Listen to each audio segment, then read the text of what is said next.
Do we need stronger positions here from Liz Truss? Because she sort of said the right thing. She said what we wanted to hear, but I want a commitment.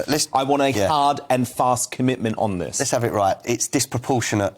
People going to jail for not paying a TV, you know... Or getting a £1,000 fine. Yeah, it's disproportionate. And at the end of the day, we don't even prosecute shoplifters that take, under a certain amount. It's wrong. And, especially I've got my views on the BBC. There's some great content. Like what? Well, there's some great content, but, like, give me an example. The Apprentice, I do like The Apprentice. Right, but there's also a lot of programmes that push agendas. No.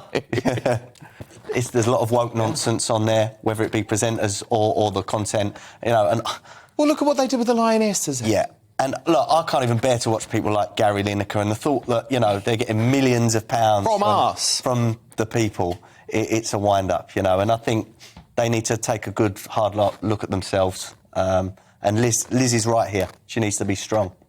Actually, James, why should we have to keep paying for the BBC? Look, I don't fully disagree with a lot of your points. I think it is really important to point out That's that progress. nobody... We're getting somewhere. Yeah, nobody is in prison for not paying the fee. And also, to counter your argument, I actually don't think it's girl power that is disproportionately affecting women. I actually think it's that 90% of single households are female households, and it's actually that they cannot afford to pay the fee. And I think it is absolutely outrageous, especially in a cost of living crisis, when more and more people are struggling to pay bills, that people who cannot afford to pay the licence fee are being forced to pay the licence fee. We also have a justice system that is completely backlogged, so actual criminals, burglars, whatever they might be, aren't being seen in court. So yes, to an extent, I do agree that this needs to be reviewed. I think it's really important also to point out that the licence fee can't be scrapped until 2027. These people might not even be in power then, so I think... Yeah, but they could decriminalise the payment. Yeah, and I would agree with that. They could decriminalise non-payment of the licence fee.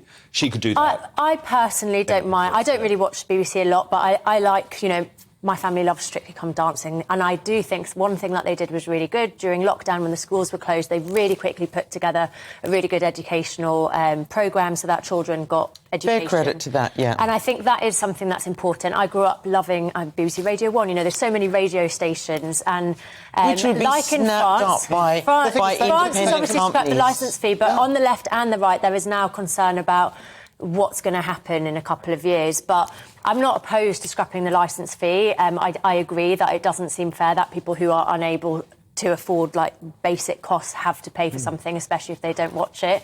But I'd worry about the complete privatisation of the service. I want it to fund it altogether. I would so love it. I also think it's worth pointing out to operate in a fair marketplace like the rest of the news organisations. Like we have to. And then we'll see if or people maybe want to we could have an option where you don't pay the licence fee, but you have to watch ads.